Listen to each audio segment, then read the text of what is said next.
Sit down at a piano, play only the white keys, and run them straight up from C to the next C. You know that sound. It's the Do-Re-Mi major scale, the brightest, most familiar pattern in Western music, the one almost everyone can sing without being taught.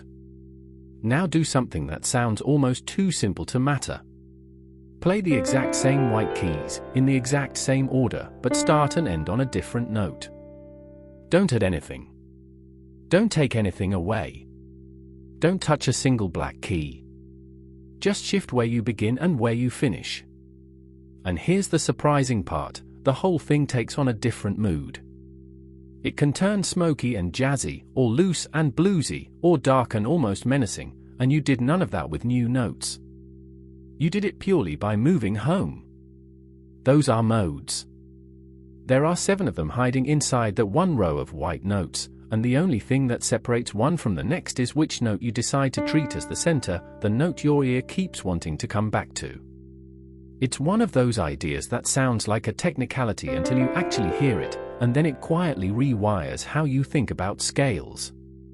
So let's walk through the 3 most useful modes, build each one on the keyboard, and hear exactly how the character changes when nothing changes but home. Start with the one you already know inside out.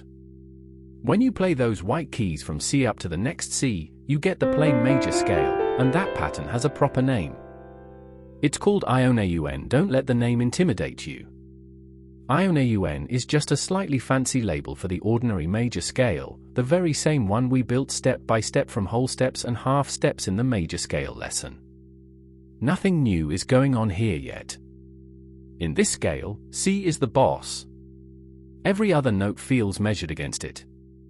Play a few notes and your ear keeps wanting to settle back down onto C and rest there, and that sense of arriving home is exactly what makes the major scale sound so resolved and so bright. Now here is the key idea, and honestly it's the whole trick behind every mode you'll ever learn. The white keys themselves never move. C, D, E, F, G, A, and B are sitting right where they always are, no matter what we do next. What changes everything is which one of them your ear treats as home. In Ionian, home is C, and the music orbits around it. So let's leave all 7 white keys exactly where they are, change absolutely nothing about the notes, and simply move home to a different one. Then we'll listen carefully to what that does.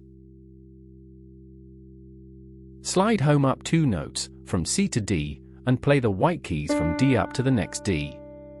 It's the same 7 notes you've been hearing all along, but now the note D is the center of gravity, the place the melody leans toward, and the scale feels like a different animal entirely. This is the Dorian mode, and it has a sound you have absolutely heard before, even if you've never had a name for it. It's a minor sound, a little melancholy, a little wistful, but it's smooth and cool rather than tragic or heavy. There's a real sophistication to it, which is why jazz and funk and soul players reach for it constantly. So why does it turn minor when the major scale was so bright? It comes down to the very bottom of the scale.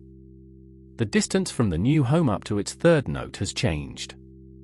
Climbing from D up through E to F, that gap is a minor 3rd, the smaller, darker 3rd, and that darker 3rd is the beating heart of every minor sound there is. But Dorian isn't all gloom, and that's what makes it special. It has one note up near the top that lifts it, a little splash of brightness most minor scales don't have, and that brightness keeps Dorian from ever feeling truly sad. A minor bass with one ray of light shining through it, that's the exact flavor that makes this mode so endlessly useful. Same white keys as Ionian. New home, completely new character. Now move home one more time, up to G, and play the white keys from G up to the next G. We are still using nothing but the natural notes, not a single sharp or flat in sight, but the feeling shifts again into something new. This is the Mixolydian mode. Where Dorian leaned minor, Mixolydian goes the other way, sitting firmly in major territory, bright and open.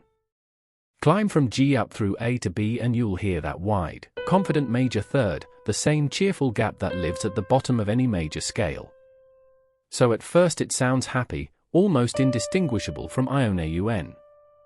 But there is one crucial difference hiding near the top, and that single note is what gives the whole mode its personality.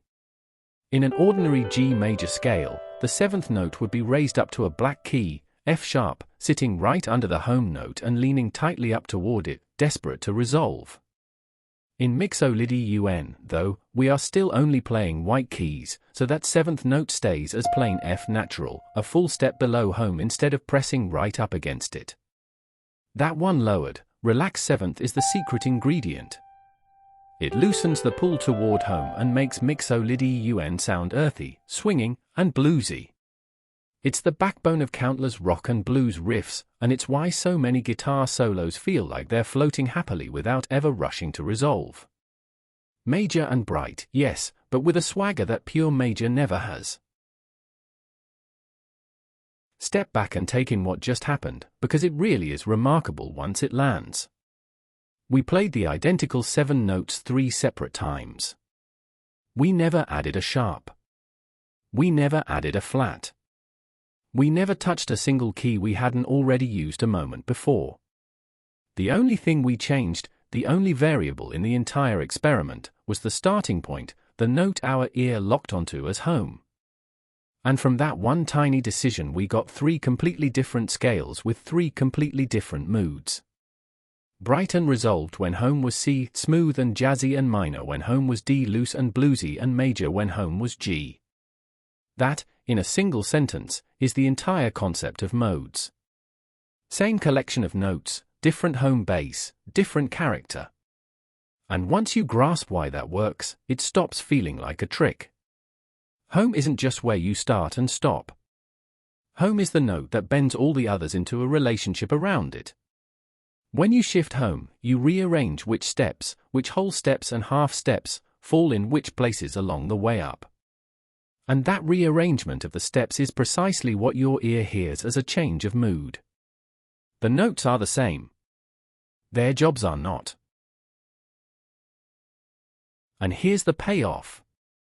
There are 7 white keys, which means there are 7 possible homes, which means there are exactly 7 modes tucked inside that one major scale, each one with its own distinct flavor. We met 3 of them today. Ionian, the bright original, with home on C. Dorian, the cool, jazzy minor, with home on D. And Mixolydian, the bluesy, swaggering major, with home on G.